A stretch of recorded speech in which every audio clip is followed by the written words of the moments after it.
Hi everyone, today we're going to talk about authoritarian versus libertarian theory alongside my colleagues Haya, Menna, Farida and Irena. We're going to talk about authoritarian versus libertarian theory. As for authoritarian, we're going to talk about actors accused of high treason and 10 most censored countries in the world. As for libertarian, we're going to talk about Joy and Saturday Night Live. So the authoritarian theory, it's the oldest of all theories. It's a media system that dictators, the government, and the authority use it as a propaganda tool. And it has limited freedom of information and speech. Its role is to educate the public of government policies and limit them to only thinking about what the government thinks is right. And they use censorship to prevent threats. While libertarian theory, the media is free to report on the government, it has freedom of information, and it is guaranteed with no restrictions or censorship. The press, it serves as a watchdog to limit the government from interfering and limiting the media, and it keeps the ruling party in check. Also, it sees the public as rational beings who can decide for themselves what is good and what is bad. In a discussion board where people talked about the difference between authoritarian and libertarian, the most popular comment was of a former comic book writer. Authoritarian is the idea that government knows best and should have control over every aspect of your lives. The problem with that is people forget that the government is made of people, and if regulated in the wrong way, it could lead to another North Korea. While libertarianism is the idea that people can know what's best for them better than the government, and the government should only be there for the basic necessities and to help people help themselves. The problem is that they are terrible at organizing. Now, Menna is going to talk about actors accused of high treason. As you can see in the pictures, these two people are Amr Waked and Khalid Abuelezz. They are two Egyptian actors that are currently living abroad, and they are also known for their critical views of the Egyptian government. In 2019, they were attending a Congress panel criticizing amendments to Egypt's constitution in Washington. The next day, the Egyptian Actors Union canceled their membership and distanced itself from their actions as they accused them of high treason. Not only that, but also back in 2018, Waked was sentenced 8 years imprisonment for spreading false news and insulting the state. Waked and Naga weren't surprised by what happened as they saw it coming earlier from the government. These events clearly show how Egypt follows the authoritarian press theory, and therefore people may not let their voices out. And now Farida will be stating the 10 most censored countries in the world. Okay. Authoritarian regimes can go to extremes when journalists attempt to speak freely.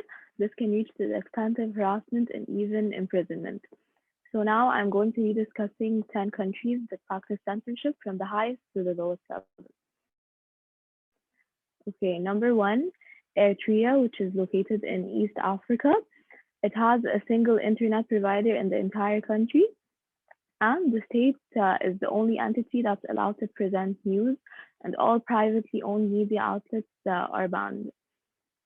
North Korea comes in second place, and almost all of its media content focuses on statements and activities related to political leadership. This content is supplied by a company called Korean Central News Agency, and it's known for being a highly restrictive broadcasting company. Number 3, in Saudi Arabia, the government started reinforcing censorship ever since what happened in the Arab Spring. An announcement in 2014 declared that online content will be monitored to ensure that users abide by the government's guidelines. Number 4, Ethiopia went through censorship in 2015 when it shut down independent publications through a spree of arrests and intimidation of journalists. Number 5, Azerbaijan's government jammed satellite signals from international broadcasters, so the only source of information comes from the national level. Also, news or social media websites can randomly be shut down by the government. Number 6, Vietnam, it's known for being ruled by a communist government, and this does not allow for broadcasting outlets to be privately owned. Any websites that discuss political matters of the country can instantly be blocked. Number 7, Iran's government uses oppressive imprisonment in order to silence any freedom of speech or expression, which forces journalists to exile so they can avoid imprisonment.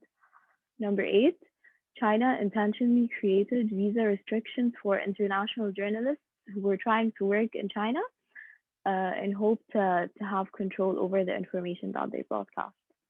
Number 9, Myanmar, which was formerly known as Burma, bans any sort of information that criticizes either religion, law, or ethnic unity. Lastly, Cuba, which is also under a communist government like Vietnam, permits the passing of information only if it goes in accordance with the ideas of the socialist society. Now, Irena will discuss the libertarian views that were included in the movie Joy. Okay, so a visual medium that embodies the libertarian spirit is the movie Joy, directed by David O. Russell.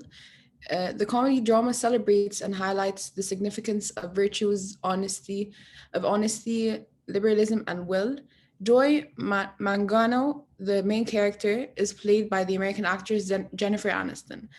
Aniston has also starred in the movie The Hunger Games, another libertarian movie, indicating that Russell, the director, wanted to highlight the libertarian virtues of hard work, commercial innovation, and entrepreneurship, and has chosen the right character for it because she's an emblem of such characteristics in the film industry. Joy is a woman who invented Miracle Mop and turned it into a home shopping phenomenon. She helped women at home with a very ordinary tool, yet giving it a twist made it provide uniqueness and therefore make it more profitable for her.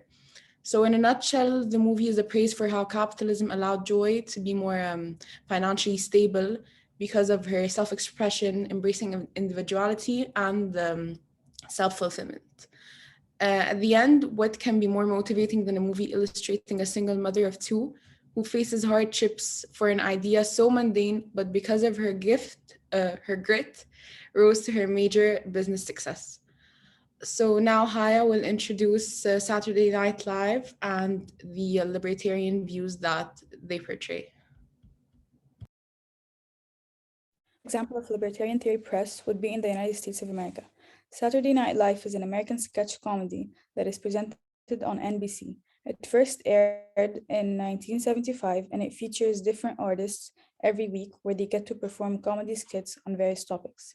Many episodes include having the artist criticize and impersonate politicians, and some had even made impressions of the President of the United States at the time.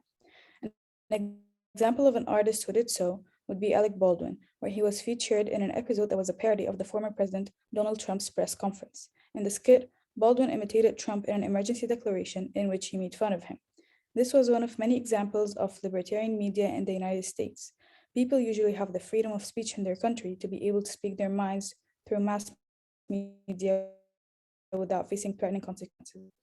So, in conclusion, we have compared two theories of press which are completely opposite to one another, authoritarian and libertarian. Authoritarian press is basically where people's freedom of speech is extremely limited and the media is usually censored by the government and authorities, while on the other hand, libertarian is one where the people are totally free in terms of speaking what's on their minds and can express their thoughts with no limits. Thank you for watching.